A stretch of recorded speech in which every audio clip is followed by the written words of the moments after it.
चित्तौड़गढ़ के दौरे पर पूर्व सीएम वसुंधरा राजे। बड़ी खबर वसुंधरा राजे के दौरे से जुड़ी।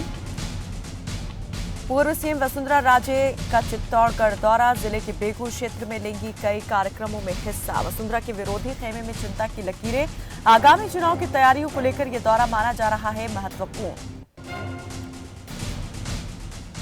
वसुंधरा विरोधी खेमे में हलचल जो है वो देखी जा सकती है। चिंता बढ़ गई है वसुंधरा के विरोधी खेमे की, क्योंकि इस वक्त वसुंधरा राजे जो हैं अलग अलग कार्यक्रमों के माध्यम से न सिर्फ कार्यकर्ताओं से, अपने समर्थकों से संपर्क साध रही हैं, बल्कि जनता के बीच पहुंचने का भी प्रयास कर रही हैं। वसुंधरा के विरोधी खेमे में बढ़ी चिंता। चित्तौड़गढ़ के दौरे पर हैं वसुंधरा राजे सिंधिया। गोपाल चतुर्वेदी हमारे सहयोगी ज्यादा जानकारी के लिए जुड़ गए हैं। गोपाल, वसुंधरा राजे के इन दौरों को लेकर के विरोधी खेमा जो है वो जरा असहज नजर आ रहा है, चिंता बढ़ गई है। किस प्रकार से चिंतित हैं विरोधी?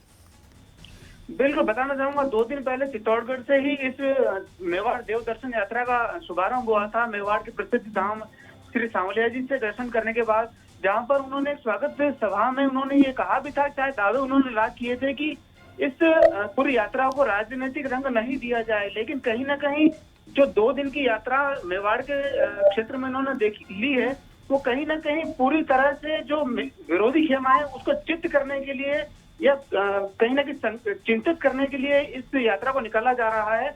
और उदयपुर में भी देखा गया था और बांसवाड़ा में भी देखा गया था कि जो भी वसुंधरा के पक्ष के नेता हैं उनमें काफी उत्साह देखा गया था। लेकिन जो गुलाब चंद कटारिया मेवाड़ के दिग्गज माने जाते हैं, पूर्व गृह मंत्री भी रहे हैं वसुंधरा सरकार के अंदर, उस खेमे का एक भी नेता या कोई पूर्व पदाधिकारी यहाँ पर देखने को नहीं मिला था। ये बहुत बड़ा, शायद भाजपा राजस्थान के लिए बहुत बड़ा चिंता का विषय माना जा सकता है, क्योंकि वसुंधरा 3 साल से जो बिल्कुल शांत बैठी हुई थी और हाशिए पर थी आला कमान के, राष्ट्रीय आला कमान के, तो कहीं ना कहीं इस यात्रा से वो एक संदेश देना चाहती है कि उनका जो क्रेज है, जो हाशिए पर करने का प्रयास किया जा रहा है, वो कहीं ना कहीं आला कमान को बहुत आने वाले चुनाव में महंगा पड़ सकता है। और जो चित्तौड़गढ़ में जो पहली रैली हमने देखी थी सांवलिया जी में, तो आज भी वसुंधरा का जो क्रेज है वो बहुत देखते ही बनता है, जहां पर उन्होंने अपने जो लीक है उसे हट करके आमजन के बीच में जाकर के उनका अभिभावक जो स्वीकार किया है।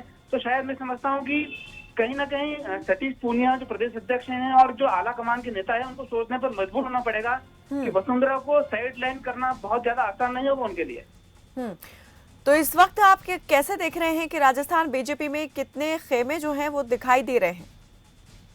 चित्तौड़गढ़ की बात की जाए तो जहां तक मैं समझता हूँ, सांसद जीपी जोशी है, जिन्होंने कुछ दिन मेवाड़ जब देव दर्शन यात्रा का कार्यक्रम तय किया था, तो कहीं ना कहीं उन्होंने भी अपने आप को साइडलाइन करने के लिए जो युवा प्रदेश का भार भी है उनके ऊपर, तो कहीं ना कहीं उन्होंने अपने 2-3 दिन का दौरा भरतपुर और बीकानेर साइड बनाया था। तो सांसद का अनुपस्थित रहना कहीं ना कहीं इस बात को दर्शाता है कि जो सांसद है वो राष्ट्रीय आला कमान के कहने पर कार्य कर रहे हैं, और बाकी की जो नेता हैं, जैसे पूर्व यूडीएस मंत्री श्रीचंद कृपलानी जी पूरी यात्रा का एक खाका तैयार करने में लगे हुए थे, और आज उसका समापन भी है, यहाँ चित्तौड़गढ़ में समापन होगा। तो कहीं ना कहीं इस बात को देखा जा रहा है कि जो इस वसुंधरा के पक्ष के लीडर हैं, जो नेता हैं, वो कहीं ना कहीं अपने आप को प्रूव करने का प्रयास कर रहे हैं कि हो सकता है कि विधानसभा चुनाव जब होंगे, जब लिस्ट मांगी जाएगी वसुंधरा के खेमे के लोगों की, तो कहीं ना कहीं इन लोगों का नाम भी उस लिस्ट के अंदर शामिल होगा। बिल्कुल, बहुत शुक्रिया गोपाल ऐसे तमाम जानकारी के लिए। तो आगामी चुनाव की तैयारी को लेकर ये दौरा काफी महत्वपूर्ण जो है वो माना जा रहा है। जिले के बेगू क्षेत्र में कई कार्यक्रमों में हिस्सा लेने वाली हैं पूर्व सीएम वसुंधरा राजे सिंधिया। चित्तौड़गढ़ के दौरे पर हैं इस वक्त वसुंधरा। चलिए रुकते हैं ब्रेक के लिए, जल्द हाजिर होते हैं।